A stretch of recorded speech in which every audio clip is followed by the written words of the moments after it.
کریم صلی اللہ علیہ وسلم سیرت پاک باندې مخبره شروع کړې وه او ما وی درته چې اسلام کله خورېدل شروع شو نو د کافرو دشمنی مضبوطه شوه او مخالفتونه هم زیات شروع کړل.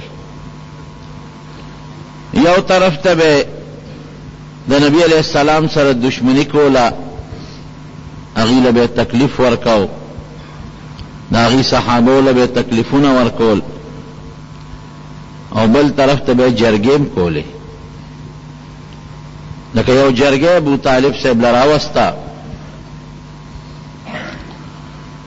ابو طالب لے جرگ راوستا او دا مکی دا غٹ غٹ کافران لوی لوی مشرکان پکی و ابو جہل و عتبہ و شیبہ دا خلق ټول پکی شامل و جرگا یوانو درې جرگی روسته وی. نبی علیہ السلام تا ابو طالب سړی ولیږه او پیغمبر علیہ السلام یې راوغوښته، دا ټوله جرگه ورته ناسته وه. ابو طالب په عربو کې مشرم و خلکو به قدرم کو او پیغمبر علیہ السلام یې ماشوم هم لوی کړی دی، د بچونه به زیات ته نبی علیہ السلام قدر کو، عزت به کو، او پیغمبر علیہ السلام هم داسې به ورته کتل لکه د خپل پلار په شان دی. جرګې چې څنګه راوستله نو نبی علیہ السلام جرګې سره ودرېد، نو ابو طالب د جرګې مخکې نبی علیہ السلام ته وایي چې دا قوم راغلی دی ورواره تا سره جوړه کول غواړي. کور په کور دشمني جوړه شوه، قوم په قوم دشمنی جوړه شوه او لوی مسله پیښه ده، قوم د سره جوړه کوي. خو د پیغمبر علیہ السلام مبارک عادت بدو چې چا به خبره کوله نه هغې به غږ نه کو تر څو چې به سړي خپله خبره نه خلاصه کړې. کاکاجي وایه دوی راغلی دي، دوی وایي که ستا دا ورواره دا خپل څه مسله چیړي او پیسې یې پکاري نو چې څومره پیسې دی وایي موږ وله راغونډه ورکوله.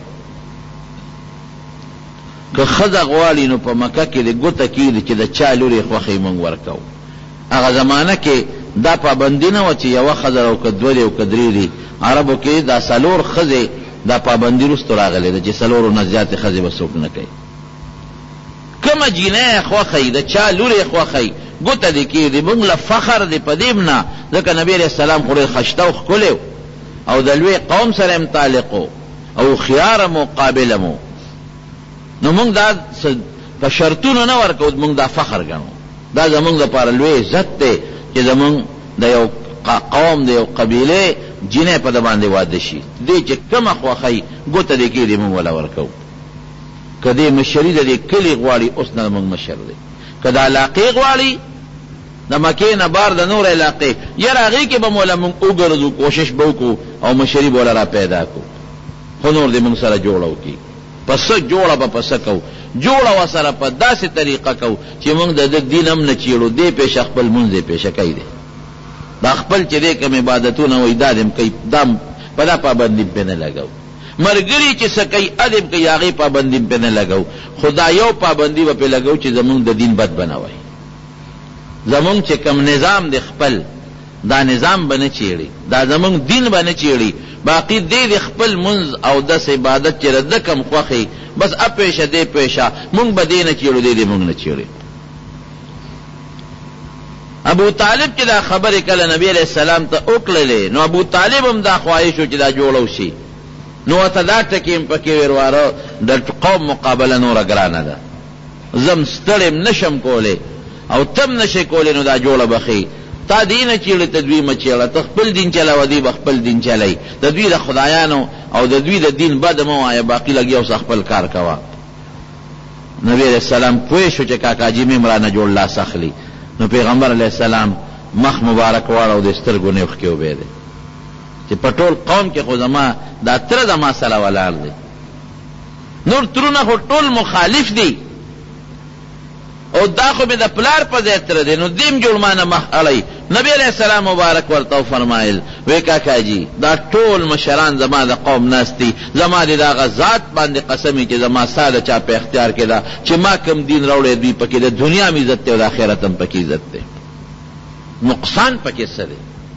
مشري نه غواړم، پیسه نه غواړم، ښځه نه غواړم، دا به زما مشران زه مشري نه کوم، دا زما د قوم مشران دي، او کم دین چې ما له الله را کړی کې دي بهتري ده نه پوهېږي، عرب او عجم به د خلکو تابع شي.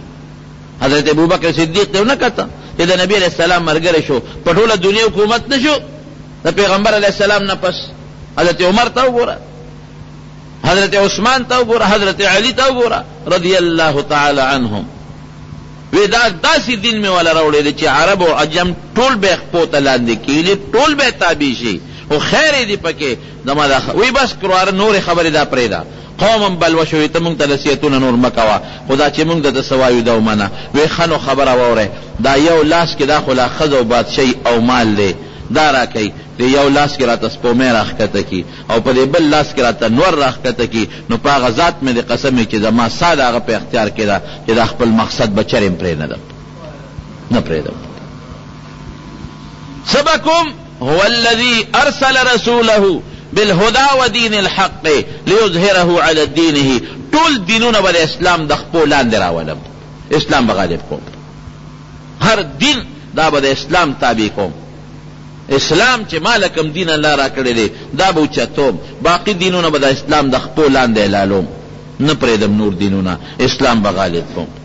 مقصد د نبی کریم صلی الله علیه وسلم سو چې په دې مخ د ځمکه د اسلام غلبه راشي او د دین اسلام غلبه راشي. افسوس سمود راله خو بیا تتر بتر شوه. اوس هم مونږ اوسېږو ځان ته وایو مسلمانان، اوسېږو د مسلمان په ملک کې، دعوه د اسلام کو، خو د اسلام په مقابله کې نور قصې خوښې د اسلام هم نه دی خوښ.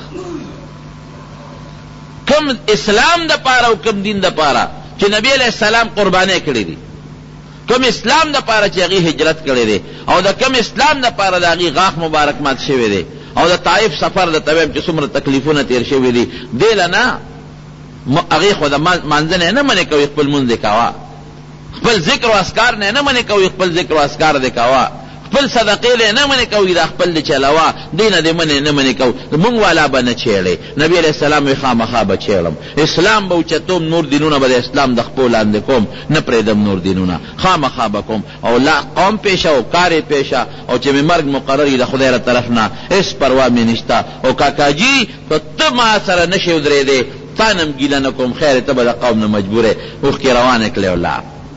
خدای دې هغه اسلام والا نظام زمونږ په دې وطن کې راولي، هغې له مونږ هېڅ کوشش نه کوو.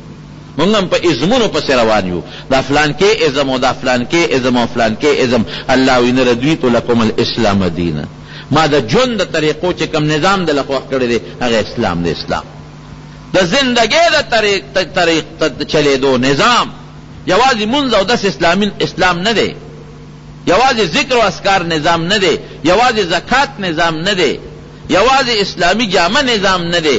پیغمبر علیہ السلام چې کوم اسلام راوړی دی، رضیت لکم الاسلام دینا، کوم اسلام ادخلوا فی السلم کافه، د نوک نه سره پورې بچی ښځې ټول معاشرتی امور انفرادي زندگی دا ټول به د اسلام لاندې تېرو. الله دې زمونږ په وطن کې د اسلام نظام راولي. کوم د پاره چې رسول الله مبارک محنت کړی دی، دغه له محنت کړی دی، د نورو څیزونو نه خو کافرو نه باندې کوه سره جوړه کوله، هر څیز کې ورسره ملګرتیا کوله، پیدا به نه کېږي. لیظهره علی الدین کله، زه به دا دین دا په ټولو دینونو غالب کوم. او اقسې وکړله چې اسلام الله په ټولو دینونو باندې غالب کو، او د حضور پاک د مصلې نه بیا اسلامي فیصلې به کېدلې. دغه مصله وه د حضور پاک، او زناکار ته به ترې رجم میلاوېده، سنګسارېده به، د غل لاس به ترې پرې کېده، او ډاکوله به سزا میلاوېدله. دغه مصله وه. پیغمبر علیہ السلام دې مصلې له هغه طاقت غوښته، هغه خدای بیا حاصل که، محنت وشو الله حاصل که. د مارونو چې داسې مخې ته وکړه نو ابو طالب ورپسې آواز وکړه، پوه شو بچي په شانې لوی کړی دی، وراره وی دې ښه راشه، ته څه وایې چې زه به دنه لاس والمه، هېڅ فکر چې ونه کې د دې ټولو مشرانو د لاس خلاصي، زه به د سره یک تنها ولاړم، زه خپل کار کوه، خپل هېڅ فکر چې ونه کې زه دنه لاس نه اخلم. ما ته خو د پلار نه یتیم پاتې، ما ته خو د خپل نیکه نه د پلار نه عبدالمطلب نه د خپل پلار نه چې ستا نیکو یتیم پاتې، د ستا د پلار نه عبدالله نه ما ته یتیم پاتې، زه تا نشم ضایع کولی، ستا د سترګو اوښ کې کرکڼې نشم لیدلی، هېڅ فکر چې ونه کې. جرګې درې وشوې. نبی علیہ السلام سره 3 ځله دوی خپل مقام غټ غټ واله خو پرېږده، غټ غټ میټینګونه، دا کارنر واله میټینګونه پرېږده، غټ غټ میټینګونه وشو. خو د پیغمبر علیه السلام هم دقه یو خبره اسم نه غواړم، قل ما اسألکم علیه اجرا، په دې خپل میشن پیسه نه غواړم، ان اجر الا علی الله، اجر خود د خدای نه غواړم. ښځې او بچي او هر څه خو د الله په لاس کې دي. ناکام شو، نو چې دې کې ناکام شو نو بیا یو بله فیصله راوړه، بیا رالل زوی بیا یو بله فیصله را سره وکړه. داسې به وکړو یو کال به موږ ستا تابع یو، ستا دین به چلو، یو کال ته موږ سره ملګرتیا وکړه زموږ د دین تابع شه، یو کال زموږ نظام، یو کال ستا نظام، یو کال ستا اسلام والا نظام او یو کال زموږ نظام. نبی علیہ السلام دا خو سو د دکاندارۍ خبره نه ده چې یو کال به دکان ته چلی او یو کال به چلو، او دا سګړې چیلی خو نه دي چې یو کال به ته پېخلې او بل کال به ته زه پېخلم، او دا ځمکه خو نه ده چې یو کال یې ته کر او یو کال یې زه کرم. دا خو د عقیدې او د ایمان خبره ده. آیت نازل شو، قل یا ایها الکافرون لا اعبد ما تعبدون ولا انتم عابدون ما اعبد ولا انا عابد ما عبدتم ولا انتم عابدون ما اعبد لكم دينكم ولي دين. وی بس پتاو لګی چې تاسو زما مرګرتیا نه کوي او زه خو ستاسو نه کوم.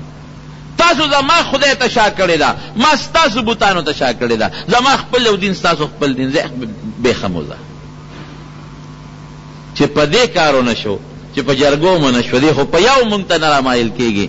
نو بس میټینګونه وکړل، وی داسې کار کوو چې بس په دې مسلمانانو باندې تکلیفونه ورکې، وهل شروع کې، دا کمزوري وهې او جګړې ورسره وکړې او دا غلامان مریان هم وهې. نو چې دا سلسله شروع شوه نو نبی علیہ السلام ته دا پته ولګېده چې حبشه کې یو بادشاه د نجاشي اصحمې نومو، هلک ښه سړی دی، انصاف مزاج سړی دی. نو صحابو ته وی داسې وکړئ چې چاته تکلیف وي نو تاسو له اجازت حبشې ته لاړ شئ. نو 11 سړي او 15 کسان د پیغمبر علیه السلام په حکم او په اجازت حبشې ته لاړ. حبشه د جدې چې دا کبلوی دریاب د جدې سره خوا کې یو طرف ته جده ده، د دې دریاب پورې غاړه یو حصه ده، هلته حبشه ده. لاړل هغه 11 سړي او 15 ښځې څوک دي د هغې نومونه درته وایم. یو پکې حضرت عثمان رضی الله عنه دی، او بیبي موسره ده، حضرت رقیه رضی الله تعالی عنها، دا د پیغمبر علیه السلام مبارکه لور ده، هم ورسره شو عثمان او د هغه بیبي. یو پکې ابو حذیفه دی. ابو حذیفه څوک دی؟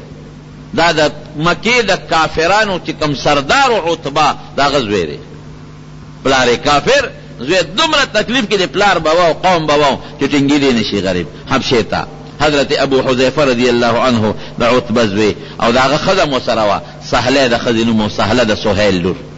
سهیل ځان له لوی کافر دی په هغه وخت کې، هغه سره هم ښځه ده. یو بل کس و ابو سلمه به یې ورته وی او د هغه ښځه وه حضرت ام سلمه رضی الله تعالی عنها. دا ام سلمه رضی الله عنها بیا وروسته خدای پاک د پیغمبر علیه السلام نکاح له راوستی ده. ابو سلمه او د هغه ښځه ام سلمه. یو بل یو صحابي دی حضرت عامر ابن ربیعه او هغه سره خپله ښځه وه، لیلا یې د ښځې نوم و، لیلا بنت ابي حبشه، د هغه ښځه ورسره. یو بل صحابي دی حضرت ابو صبره رضی الله تعالی عنه او هغه سره خپله ام کلثوم بنت سهیل، د سهیل لور ده. یو بل صحابي دی حضرت عثمان ابن مزعون رضی الله عنه چې دا د پیغمبر علیه السلام رضاعي ورور و. او د مدینه منورې هجرت چې وشو نو لومبې پکې دا غریب وفات شوی هم دی، عثمان ابن مزعون. مدینه ته چې هجرت وشو لومبې دی وفات شو او پیغمبر علیه السلام مبارک د ده قبر ته کېناست نو ژړلې، او بیا چې قبر یې ولا تیار کا نو نبی علیہ السلام یو صحابي ته ورشه او تیګه راوړه چې په دې سر یې ولا کېدو په دې قبر چې بل په خپل لور پیژنه. ا تیګه درنه وچانه شو راوچتولې. نو نبی علیہ السلام په خپل پاسید صحابي وی د حضور پاک دا غسپینو لیچو هغه منظر مې وسم په سترګو کېده چې لاستونی اوچت کړ او هغه تیګه راواغشت او په قبر یې وته کېښوده، وی په دې به د خپل لور دا قبر پیژنم. دا غریب هم حبشې ته د هجرت وکړ.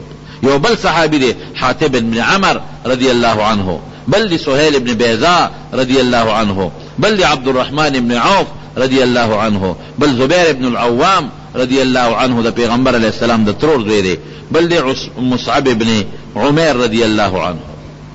دا یول سړی او دا 15 ښځې دا لاړل او اتفاق ته ګوره الله مدد کو چې څنګه حبشې ته چې څنګه دوی د مکې نه ووتل نو د مکې کافرانو ته پته ولګېدله چې دا 1115 کسه خو رانه ووتل. قوم یې ولېږه وی شابې راوینیسئ، زرې راولې پاتکړو کې راولې په زنځیرونو کې، دا رانه تښتي کم خوا.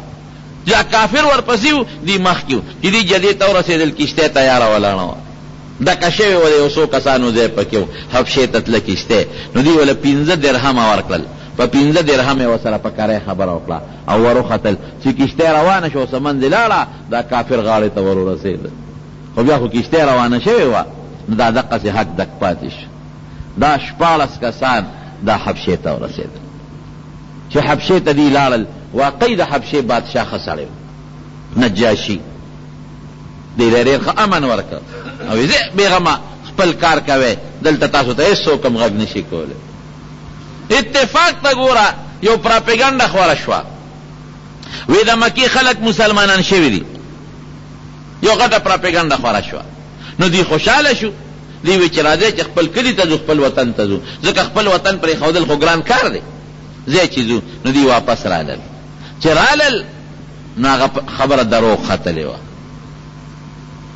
نو بیا روان شو، څه پکې پاتې شو او څه روان شو. نو دې هغوی بیا خدای په دې کې یو حکمت و، دی واپس راوستل دی دپاره الله چې د نور مسلمانانو ته د حبشي صفت وکړي او دا کم کمزوري دي په مکه کې د چا بېوسه خلک دی، بې قومه خلک دی، یا د قوم خلک دی خو خپل پلارانو رشته داران یې نه پرېږدي، نو چې دا ټول حبشې ته لاړ شي. دوی رالل، دي صفتونه وکړل د حبشې، چې ډېر نیکون پکې مونږ تېر کړ. نو دوی څه پکې واپس شو او څه پاتې شو. نو په 2م هجرت کې 6 سړي او 19 ښځې حبشې ته روان شو. 6 سړي 19 ښځې وې، د هغوی د نومونو لوی فهرست دی، نومونه درته ناله. 6 کسان او 19 سړي. خو چې دی څنګه لاړل نو کافرانو څه چل وکړ، هغوی وی یاره داسې کار دی چې دا خو د دې ځای نه به یو مسلمانېږي او حبشې ته به ځي، هسې نه د حبشې بادشاه ملګري نه شي، په بل غم ونړو. نو هغوی یو 2 کسان منتخب کړل، یو عمرو بن العاص رضی الله عنه، دغه وکیلا کافر دی، وروسته مسلمانېږي، او یو عبدالله ابن ابي ربیعه. دا 2 کسان منتخب کړل، وی داسې وکړئ چې تاسو لاړ شئ د حبشې بادشاه ته، نجاشي له، او تحفې تحایف ځان سره واغېشتل د دنیا. نو تاسو به لاړ شئ، نو د هغه چې کوم د دربار خلک دي نږدې، وزیران او د هغه د پارلیمنټ او د مشورې خلک، هغوی له تحفې ورکړئ، په خپل اعتماد کې والے، او بادشاه ته ووایه چې دا خلک دي او دا مونږ ته راواپس که مکې ته. نو دا خلک پرې راوشړه، دوی لاړل حبشې ته ورسېدل چې دوی ځان سره بلا تحفې او تحایف وړي، ځکه ټول قوم مخالف دی، قوم پیسې را جمع کړي دي. تحفې تحایف د نجاشي بادشاه درباریانو له ورکړل، وزیرانو له او سیکرټریانو چې دا کم رشوت خواره، دوی له پیسې میسې ورکړي او دوی له تحفې هم ورکړي. وی دا واله او مونږ بادشاه سره ملو کې، او دا کم خلک چې کم تاسو سره زمونږ د دشمنان راغلي دي، دا مونږ ته واپس کړئ چې دا مونږ مکې ته بوځو. هغوی ودرېږه بغیر د بادشاه نه، خو دا کار نه کېږي، بادشاه نه مشوره لو، که د هغه نه بغیر یې درکوو خبر شي مونږ ته څه ضرر نه رسېږي. چې بادشاه سره یې مشوره وکړه، وی صاحب څه چر پسند راغلي دي د مکې نه، او هغوی پسې د مکې یو ډله راغلې ده، یو 2 غټ غټ مشران دي. هغوی وایي چې دا مونږ له واپس کړو، صاحب پرې خوښوي، نو دا شر پسند چې دلته مونږ ته شر جوړ نه کړي، دا به ورسره واپس کړو. نجاشي وی څنګه د ما د اجازت نه بغیر یې واپس کوئ، راولئ 2 ډلې راولئ، دغه تاسو چې ورته شر پسند وایې دا هم راولئ، او چې دا څوک ورپسې راغلي دي دا هم راولئ، زه ورسره یو څو خبرې کوم. حضرت جعفر رضی الله عنه د پیغمبر علیه السلام د تره زوی هم په دې ډله د مسلمانانو کې دی، او وایي چې مونږ راغونډ شو نو مونږ رپېدو چې یا خدایه دا به اوس څه کېږي، د نجاشي دین خو هم جدا دی، زمونږ دین خو هم جدا دی، او دا خو دی تحفې تحایف هم راوړي دي او درباریانو له یې ورکړي دي، او نجاشي له ځان له تحفې راوړې وې، رښتیا هم واپس نه کړي. څه به وایو، صحابو میټینګ کو، چا وی دا ځکه تپوس پر انوس کوي د عیسی علیه السلام، عیسی علیہ السلام خو د خدای پیغمبر مونږ منو او دوی خو ته خدای وای. دا نجاشي او دا حبشي والا دا به څه کېږي؟ لوی ازمایش دی. فیصله په دې وکړه چې رښتیا به وایو، رښتیا وکړه چې څه خیر دی که نه، قسم دی که دا په بل څیز کې شته دی، په رښتیا وکړه ډېر لوی خیر دی. تاسو ته عبدالقادر جیلاني رحمت الله علیه د رښتیا قصه نه ده معلومه؟ هغه غلو چې قافله ګیره کړله، ټول یې لوټ کړل. درته وایي بچې تا سره څه دي؟ وایي ما سره دومره دومره پیسې دي. وایي کوم ځای دي؟ وایي دې ځای کې پرتې دي. چې ویې کتل وایي خلک پیسې پټوي او ته مونږ ته الوې غلو ته پیسې ښې. دا ولې؟ وایي مور راته وایي چې بچې دروغ به نه وی، دروغ نه وی. ټول غله چې څومره ډاکوانو د عبدالقادر جیلاني رحمت الله علیه په لاس یې بیعت وکړو، د هغه خدای مریدان کړل او ټولې قافلې ته خپل مال واپس کړو. رښتیا به وی، دروغ به چرې نه وی. دروغ د خدای دشمنی ده، دروغ ډېره لویه ګناه کبیرې ده. الله خفه کول دي، بنده خوشحاله او الله خفه کې داسې به چرې نه کې. خدای دې رانه خفه نشي. فیصله په دې وکړه چې جعفر ته، دا جعفر څوک؟ د حضور پاک د ابو طالب زوی دی، مسلمان. ویل اشتیا به وایو ډېره ښه ده چې څنګه دا دوه کافران چې کم لیږلي یو دا مخکې تلي دربار کې ناست دي او درباریانو ډېر صفت هم کړی دی او ډېر قدر یې مولا وکړ. دی کې دا مسلمانان وردن نشو. دې څنګه وردن نشو؟ نو دی وی السلام علیکم ورحمت الله وبرکاته. د نجاشي دربار ته چې به څوک ته نو سجده به یې ورته کوله. کافر چې ورلل هغوی ورته سجدې وکړې، مسلمانان چې ورلل سلام یې واچو. بس درباریانو ورته وویل صاحب موږ درته نه وایو چې دا کبرجن شرپسند دی. او مشرکانو کافرانو مو وایي صاحب ودې لیدل ستا د دربار دا قدر دی، عزت یې دله داسې وکړه چې څوک راځي تا ته سجده کوي او دوی درته څه دوه درې ټکي وایي، سجده یې راته ونه کړه. نجاشي غوسه کو. نجاشي د مسلمانانو نه تپوس وکړه، وایي دا ما ته هم سجده ولې ونه کړه او دا څه ټکي ما ته وایي؟ وایي صاحب مونږ یو کس دی زمونږ پیغمبر دی، هغه مونږ ته دا تعلیم را کړی دی چې کله یو بل سره ملاقات کوي نو یو بل ته به دعا کوي السلام علیکم ورحمت الله وبرکاته. او دا تعلیم را کړی دی چې ما سوا د الله نه بل چاته به سجده نه کوي. دا مونږ ته خپل پیغمبر ښوولی دی. وی صاحب اوشله دا خلکه درباریان ورته وایي. وی چپ تاسو نه پوهېږئ، صبر وکړئ، تحقیق به کوو، هغې نه پس به نورې خبرې کوو، تحقیق به کوو. وی ښه وایه که نه تاسو ولې دلته راغلی دی حبشې ته او دا قوم در پسې راغلی دی مطالبه کوي مانه چې دا مونږ سره کا څنګه راغلی څه چل دی؟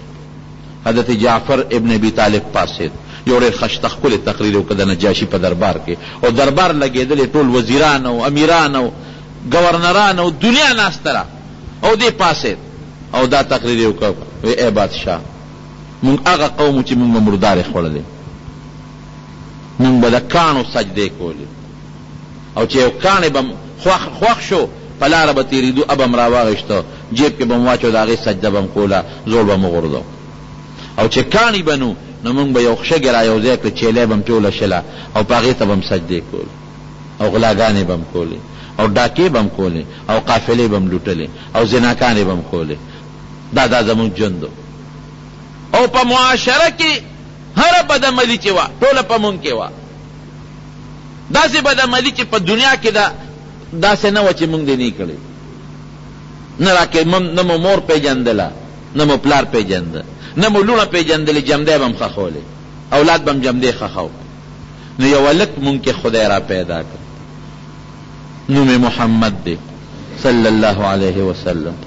مونږ یې پلار هم پیژنو، مونږ یې نیکه هم پیژنو، مونږ یې قوم هم پیژنو، مونږ ته ښه معلوم دی او ډېر نیک او صالح مونږ کې او دوی ته هم پته ده دوی هم پیژني.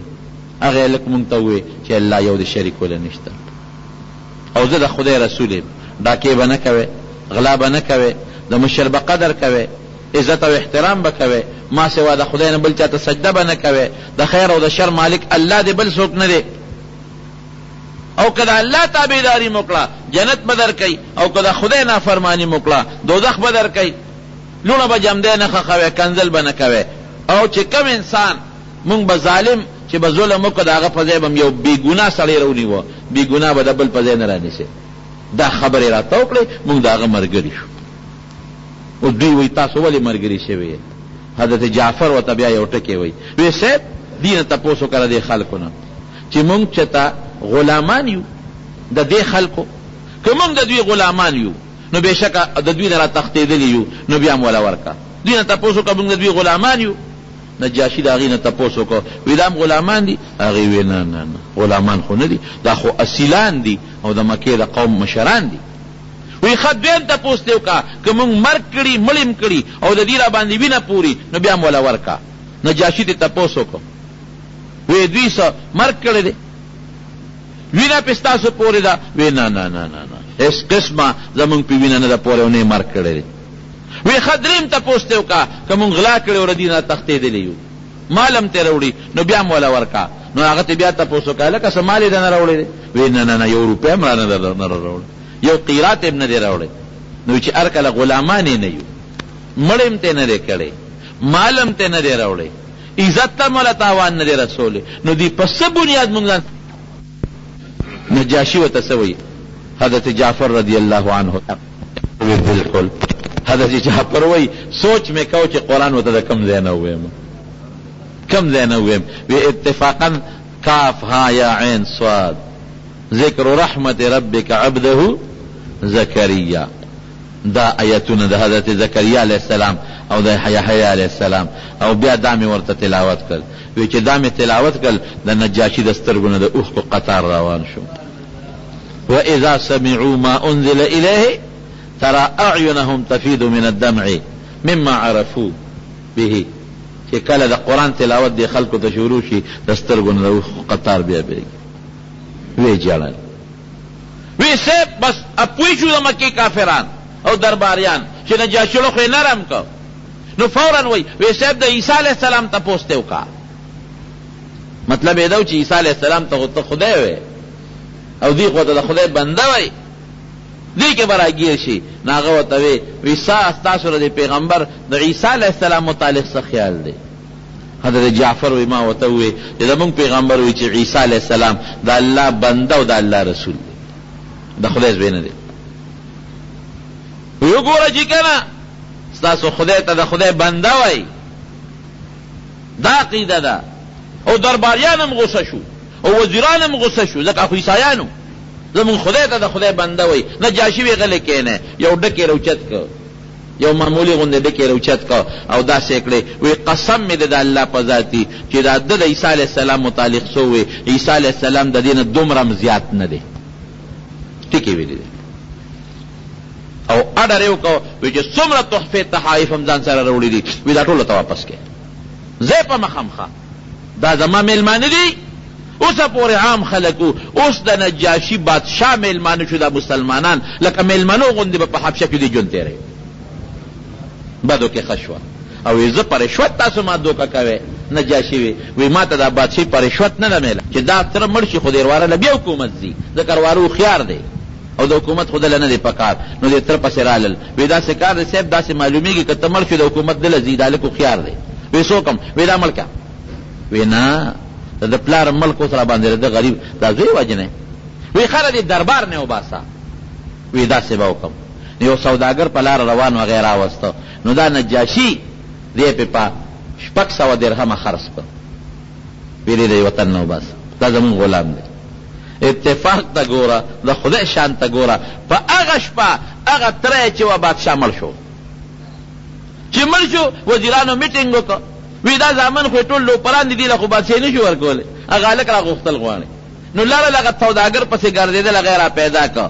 نو واپس یې دې راوسته او دې په بادشاهۍ باندې کېناو مفتو کې. نو نجاشي وایي د مکې کافرو ته وی دا بادشاهي ما ته په رشوت نه ده میلاو، ما له خدای را کړې ده. تاسو ما په رشوتونو دوکه کوئ. زه خدای م بیخ د هغه تحفو وباسه. سرمنې ما پسې د مکې نه په تحفو کې راوړي دي، دې سرمنې مرمنې وړی وې او نور څیزونه هغه ورته واپس کړل او خوار او رسوی را رخصت کړل. او دا مسلمانان چې دا کم شپږ اتیا مسلمانان او 19 ښځې دي، دا زما د نن لکه میلمه غوندې بدلتی. زه اوسېږې بېغمه. نو صحابه کرامو خوشحاله دا صحابه بیا کله رالل دی چې کله نبی علیہ السلام مبارکه هجرت وکړه د مکې نه مدینې ته، نو دی مدینې ته بیا رالل. هم حضرت جعفر ته پاتې شوی دی، دی رستو راغلی دی. حضرت جعفر سره د یوې ډلې په هغه وخت واپس شو چې کوم وخت کې خیبر فتح شو، 9 هجري و په هغې کې راغلی دی.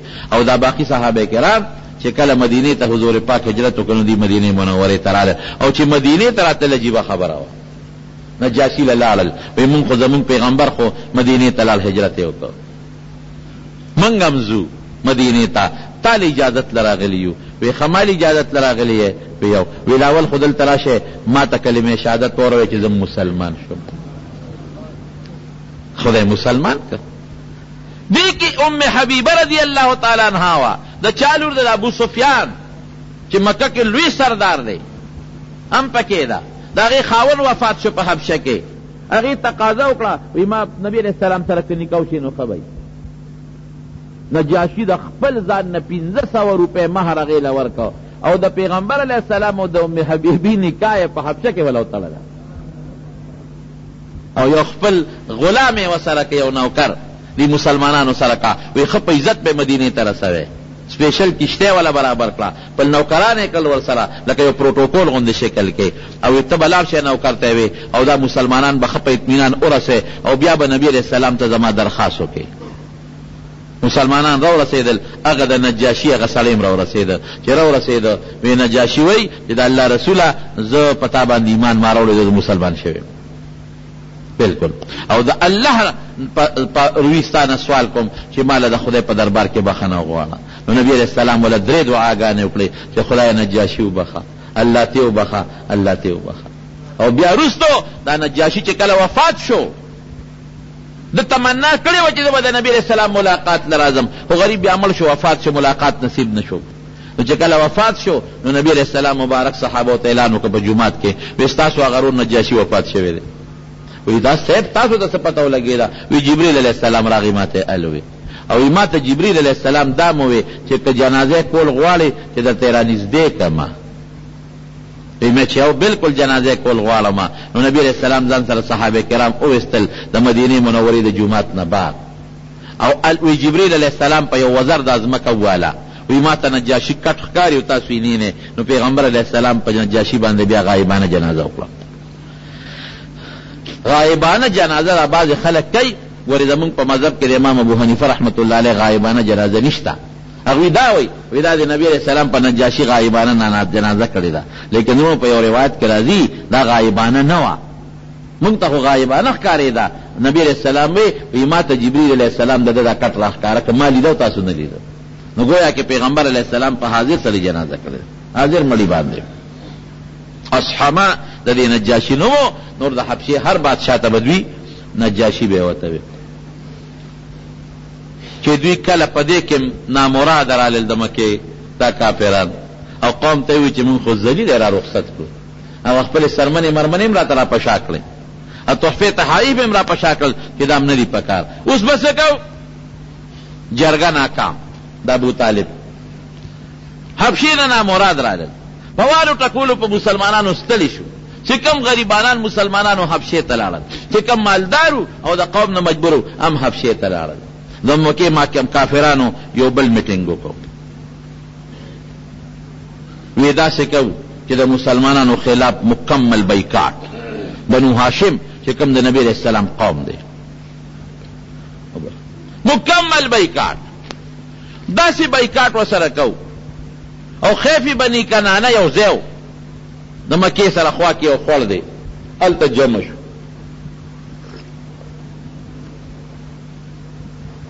هلته جمع شو د مارونو لږ تعاون وکړئ ښه. جومات کې زمونږ کار تقریبا انشاءالله رنګ روغن نه بغیر په خلاصېدو دی. ډېر زیات کار هم په جومات کې وکړه، برم پرش واچو، او دا جنګلې منګلې تاسو ته پته راولګېدلې. نو زمونږ باندې ډېر قرضدار یو، یو پیسې مول یو بل نه راغشتې دي، یو بل نه موله پیسې راغشتې دي، او هغه مو دا قرضې مرضې خلاصې کړې دي.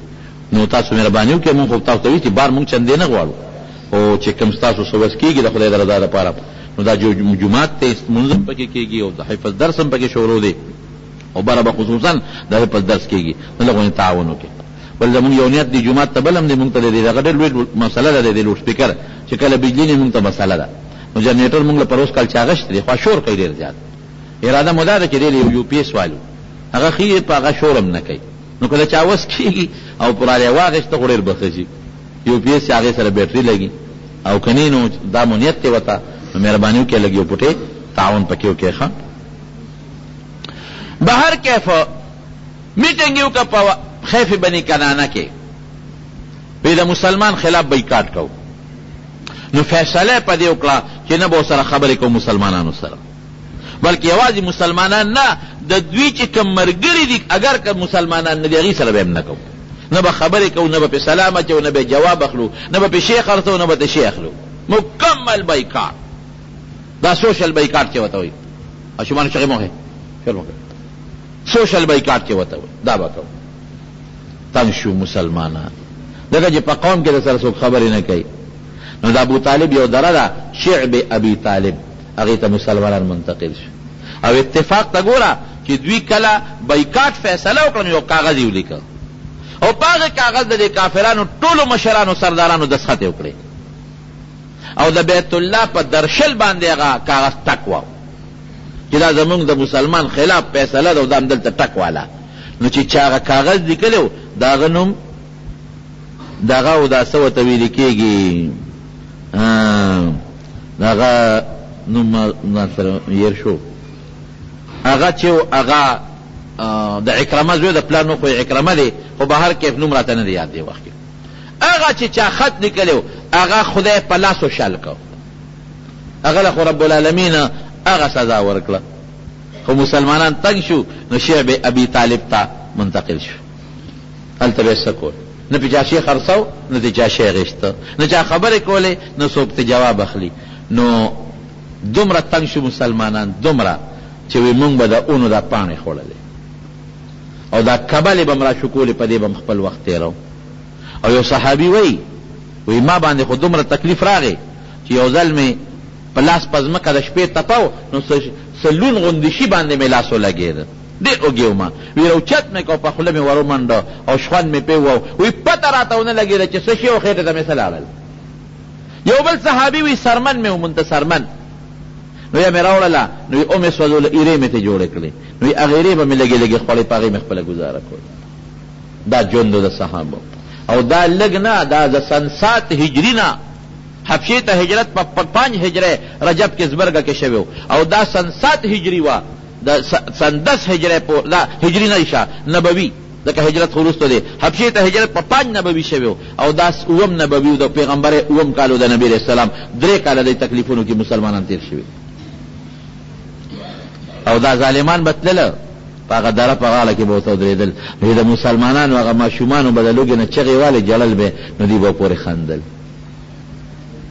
داسې ظالمانو ظلم به یې کو نو پکې هر قسمه خلک بعضې پکې ښه خلک مي نو یو کس پکې و پکې خو حکیم ابن حزام د حضرت خدیجې رضی الله تعالی عنها د تره زوی دی هغه وی یاره دا خو ډېر لوی ظلم دی دا هغوی خپل دین زمونږ دا دونه ظلم ولې په دې مسلمانانو کو او چې د بار نه به قافله راله او سامان به یې خرڅو نو د مکې کافر به ورته ګورې په دې به نه خرڅوې نو به مسلمانانو به نه خرڅو او که خرڅو به نو دوی به ورته وي د دې 10 چنده زیات قیمت ووایه نو دومره قیمت به وي چې به د اخېستو نو تنګ شو حکیم ابن حزام یو اوښ را بار کو 3 کاله پې تېر شو اوښ یې بار که د غلې او د خوراک او د وازګو او چې څنګه یې بار که نو روان شو دې درې ته ور روان شو دې کې ابو جهل ولیده وی ښه حکیمه مونږ بیکاټ کړی او ته بیکاټ ماته ته جوړ مسلمان یې تا هم ورسره ملګري کو او هغه اوښ یې ترې د لاسه ونیوه او واپس یې ترې روان کړ چې دا کار دې وکړ ابو البختري دیم کافر دی حکیم بن حزام هم کافر دی ابو البختري هغه وی چې یاره دا څه وشو ابو جهل ته وی ستا په دې کې څه کار دی وی نه مونږ فیصله کړې ده وی ستا د قوم خلک کوو نو تا به دا فیصله نه کوله دا خو زموږ تربوران او رشته داران دي نو ځکه دا فیصلې دي کړي په جګړه شو ابو البختري او لینده ورسره وه هغې اوچته کړه ابو جهل یې په دا سر و سر یې وله وینې جګړه جوړه شو هشام ابن عمر دا یو بل کافر و دا هغه هم پکې رشته دار و هغه د شپې یو اوښ د سامان نه ډک او درې ته بوته پټ او دغسې ورشاړ مسلمانانو ته بعضې پکې بس دا یو خدای پاک داسې یو کار جوړول چې دا بعضې خخ صالحان صالح معنا مسلمان نه لکه اخلاقي طور چې کوم ښه خلک وو هغې را یو ځای شو چې را یو ځای شو وی دا فیصله ماته دا مسلمانانو سره ظلم دی. اخواته نبی کریم صلی الله علیه وسلم ابو طالب ته وی ابو طالبه وی ما ته الله تعالی یو اطلاع را کړې ده. یا څنګه ده؟ وی خدای پاک ما ته د اطلاع رااله چې کم کاغذ دوی لیکلی دی او د بیت الله په دروازه ټکوالی دی نو هغه وی نو خوړلی دی، یو د خدای نوم پاتې او باقي وی نو خوړلی دی. ورشه کافرانو ته ووایه نو چې هر کله هغه وی نو خوړه او کاغذ ختم شو نو د دوی چیلال ختم شو، د دوی هغه کاغذ دستخطونه ختم شوي دي. ابو طالب راغی د مکې کافرانو ته دا خبر وکړه، دوی خو یې نه اورېدل، خبرې ورسره نه کولې. هلته بعضې هلکانو نوجوانان او بعضې پکې انصافداره مو هغې وی نه دا بایکاټ ختمو. فیصله په دې شوه وی هلکه دا دې چې څه وایي ابو طالب دا خبره واورئ، که دا کاغذ واقعي وی نو خوړلي بایکاټ به ختم کو، اکې نه یې خوړلي نه به یې ختمو. بس مجبوره شو کافران، خپل منځ کې پکې اختلاف جوړ شوی چې کاغذ یې څنګه را خلاص که ویې سپړده نو د الله د نوم نه ما سوا چې څومره حرفونه ټول وی نو خوړلي، بایکاټ ختم شو. دا 3 کاله مسلمانانو په دې دره کې دا بایکاټ د جون تیر کړ او د اونو پانو په دربو په کبل خپله زندگی تیره کړه. د څه د خاطره؟ د اسلام د خاطره، د دین اسلام د خاطره. د اسلام داسې په اسانه نه دی راغلی. چې کله پیغمبر علیه السلام بیا حجة الوداع وکړ، د حج نه فارغ شو، نو نبی علیه السلام وی داسې به وکړو چې هغه خیف بني کنانه چې کوم دی هغې کې به مونږ لږه دمه کوو. د شکریې د وجې نه صحابه ټول راغونډ کړل، وی یو وخت کې دې ځای کې زمونږ خلاف د بایکاټ فیصله شوی او زمونږ خلاف کاغذ دلته لیکلی شوی دی، اوس خدای هغه علاقه مونږ له راکړه نو مونږ د الله شکریه ادا کوو. نو پیغمبر علیه السلام په هغې کې لږه غوندې دم هم کړی و. زمارونو دې دوران کې حضرت ابوبکر صدیق رضی اللہ تعالی عنہ څومره لوی سړی دی، ام مجبوره شو روان شو حبشې ته، وی زه حبشې ته ځم هجرت کوم. چې په لاره روان شو یو کافر دی ابن دغنه په مخه ورغی. ابوبکر څه کې؟ وی بس قوم مې نه پرېږدي ځم حبشې ته. نه نه ستا غوندې سړی چې ته زمونږ نه بار تلی شي، ته خو ډېر ښه سړی، ته خو د کونډو رونډو خدمت کې، یتیمانانو ښېګړه کې او خلکو سره احسانات کې، راځه تا ته به څوک هم غږ نه کوي، زه دله امن در کوم. ابن دغنه راغی او د مکې په ټولو سردارانو وګرځېد، وی ابوبکر ولې وباسئ حبشې ته یې شړئ؟ ابوبکر خو ډېر ښه سړی دا چې ښه ښه ده نه ټول لاړل، زمونږ په دې قوم کې څه پاتې کېږي؟ کافرانو ورته څه وی؟ وی داسې کار دی ابوبکر مونږ پرېږدو غږ ورته نه کوو. خو ده د کور مخکې ځان له جوماتګۍ جوړ کړی دی او په هغې کې دی لګیا دی هغه خپل سبق وایي قرآن. او حضرت ابوبکر صدیق چې به کله هم د قرآن شریف تلاوت کو جلل به ورسره ډېر نرم دل. نو مونږ یریږو زمونږ ښځې ورته ودرېږي او زمونږ بچي ورته ودرېږي، نو اصله زمونږ ښځې او زمونږ بچي چې ته مسلمانان نشي.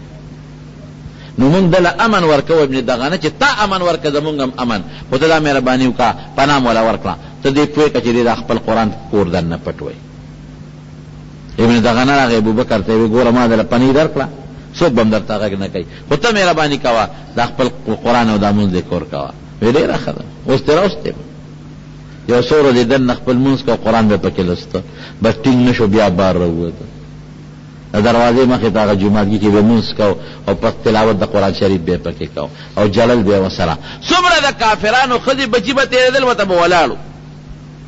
نو کافر لاړه لغه ابن دغنه پسې، وی تا وله پنۍ ورکړې وه او شرط یې پېښې و، ابوبکر د خپل شرط نه خلاف ورزي کړې ده، خو بیا راوتېرې د دروازې مخکې لګیا دی او هغه خپل قرآن لولي او جاړي ورسره. داسې وکړه چې د دې خپل شرط ته پابندي پرې ولګوو چې دې کور کې دن نه کوي، او که نه کوي نو مونږ یې ښکاره نه پرېږدو، ته ته خپل امان واپس واله.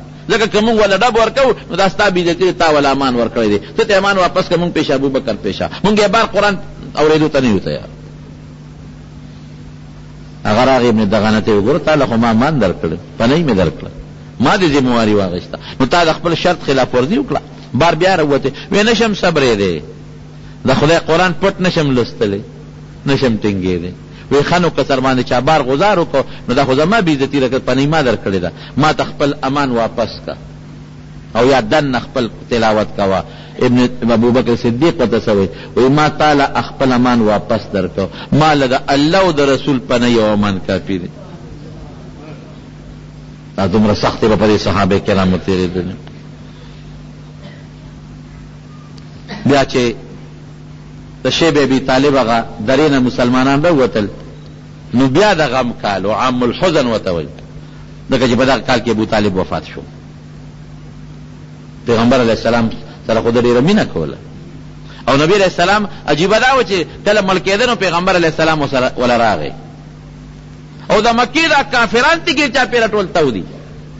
نبی علیه السلام ورته کاکاجي دا کلمه ووایه، زه پوه شه او خدای پوه شه، زه به الله سره نور خبرې کوم خو ته مهرباني وکړه دا کلمه ووایه. ابو جهل ورته څه وایي؟ اترغب عن ملت عبدالمطلب، وایي د خپل پلار نیکه د دین نه دی اړی. اخیری الفاظ د ابو طالب دو علی ملت چې بس زه بل دین نه قبلوم او د هغه خپل هغه نیکه پلار نیکه هغه زور خپل دین قبلوم نه قبلوم او ساعت یې ووتل، کافر مړ شو. ورته پته ده لقد علمت بأن دین محمد من خیر ادیان البریة دینا، وی ما ته دا ښه معلومه ده چې د محمد صلی الله علیه وسلم دین په ټولو دینونو کې بهتر دین. بس ایمان نو نبی علیہ السلام سو وی هغه پورې بدله د خدای په دربار کې بخښنه غواړم چې تر څو خدای نه منع کړي. نو قرآن شریف کې الله آیتونه نازل کړل، ما کان للنبی والذین آمنوا ان یستغفروا للمشرکین. مسلمان سړی او پیغمبر دا به کافر له بخښنه نه غواړي، کافر خدای نه بخي. ان الله لا یغفر ان یشرک به ویغفر ما دون ذلک لمن یشاء. کفر او شرک باندې چې کوم سړی مړ شو دا د بخښنه نشته، نور که خدای غواړي به بخي، کفر او شرک خدای نه بخي. 3 ورځې یا 15 ورځې د ابو طالب د وفات ته پس حضرت خدیجه رضی الله عنها وفات شو. هغه د پیغمبر علیه السلام بیبي م وه خو ډېره زیاته خدمتګاره وه او ډېر لاس به یې کوه نبي علیه السلام ته تسلی به یې ورکولې. نو پیغمبر علیه السلام په دغه کال ډېر غمجن و. 3 کاله په شیب ابي طالب دره کې او دغه کال د کاکا وفات او د بیبي خدیجه رضی الله تعالی عنها وفات، نو ځکه عم الحزن ورته وایي. نو چې دینه مایوس شو نو پیغمبر علیه السلام بیا لاړ طائف ته. هغه واقع د طائف انشاءالله ابرته بله جمعه کې وګورئ. خو صرف دومره مې د پیغمبر علیه السلام مبارک دا حالات لږ را شروع کړي دي چې تاسو ته دا معلومه شي چې نبی علیه السلام د دې دین دپاره څومره محنت کړی، څومره خوارۍ کړی. دا راته د دې دین قدر در سره پیدا شي او د نبی علیه السلام مبارک قدر در سره پیدا شي چې د دې نه خبر شي او د خپل ښکلي پیغمبر د حالات او تاریخ نه خبردار شي. جمدې قوم هغه دی چې د خپل مشر تاریخ هېر نه کړي. څوک چې د خپل مشر تاریخ هېروي دا جمدیني دا مړ قوم. ملګري دی نن 4 بجې عمرې له روان دی. الله دې په خیر ورسوي، خدای دې په خیر او په خوشحالۍ ورسوي. الله یې د قبول شوي عبادتونو سره واپس راولي، روغ صحت سره. مونږ به ورته دلته دعا کوو، دی به مونږ ته هلته دعا کوي. دې زما مور بیبي ته دعا ده. دا زمونږ یو واقعي ملګری دی جاوید صاحب، د هغې والده وفات شوې وه په هغه ورځ پېښور کې وم، یو مریض سره نوم را رسېدلی. نو هغه جاوید صاحب زمونږ ملګری دی، حاجي صاحب، او مور یې وفات شوې ده. الله دې ولې مغفرت نصیب کړي، خدای پاک دې وبخي او د آخرت لوی خوشحالۍ دې الله نصیب کړي. ادي والد صاحب هم زمونږ د جمعې مستقل ملګری. والد صاحب د جمعې په ورځ باندې وفات شوی، مانځل یې تیارې کوم، ما ته یاد دي. مور او پلار دې ولې خدای دواړه وبخي او خدای دې د آخرت خوشحالۍ نصیب کړي. موبایل فون باندې ګانې او فلمونه موجودي، مونږ سره کېږي، مونږ خو کېږي، دا خو یو دننه شعر دننه دا څه ښکاره څیزونه نه دي چې هغې سره دې مونږ نه کېږي. دا خو په هغه مشین کې دننه څیزونه پراته دي چې ته کله وغواړې راښکاره شي. خو چې دومره د مانځه د مسلو تپوسونه هم کې او معلومیږي دا چې د ګانو او د فلمونو د مانځه سره نه لګي، ځکه خو ته تپوس کې نو لرې کاته دا څیزونه په موبایل کې مساده. د دې یو حاجت دی، الله دې ول حاجت پوره کړي. ابو جهل حضرت عمر مامو نه مامې نو جدا قوم دا جدا قوم ده. دې مو زما د مور د شوګر مریض ده، رب العالمین دې ولا شفا ورکړي.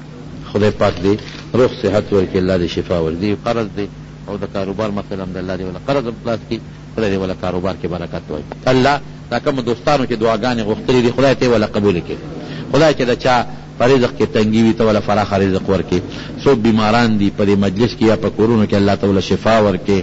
چاته څه فتنې دي، ټینشنونه، تکلیفونه دي، هغه په خوشحالو بدل کړي.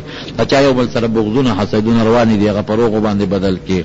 الله ته زموږ نه راضي شي، د نبي علیه السلام په نقش قدم هم روان کړي. د هغې مبارک د لاس د حوض کوثر اوبه هم نصیب کړي او د هغې د جنډې لاندې جنت ته داخل کړي. د هغې پرولې شوي دین الله زموږ ژوند او مرګ نصیب کړي خدای د فتنو د دواړو جهانونو په امان کې وساتي. کم دوستان چې د عمرو په اراده روان دي ته په خیر ورسې، په خیر راوستلې کې. چا چې د حج داخلي کړی دی به ورور دی زمونږ د حج داخله کړی دا، هغه تم دعا کوي چې خدای پاک ول منظوري راولي. خدای دې مونږ ټول د بیت الله حج لبوت لیکي. الله زمونږ بچی صالحان او نیکان لوي کې تم د غمونو د فتنو نه ساتي. څوک پریشانو کې مبتلي پریشانې ولا په خوشالو بدلې کې. کم دوستان لري لري نه راغلي په یو قدم ولا خدای اجرونه ورکي. الله زمون کور او بار خیر نصیب کې، د کور او بار د شرونو نن په حفاظت کې وساتي. څوک چې زمونږ د جمعات د خدمت کوي یا د جمعات کې دا کار کوي، روزګار کې منډه ترړې وي، یا د جمعات کې د مال د بدن خدمت وکړو، الله تعالی له دعا او جهانو اجر ورکي، خیر او برکت ولا ورکي.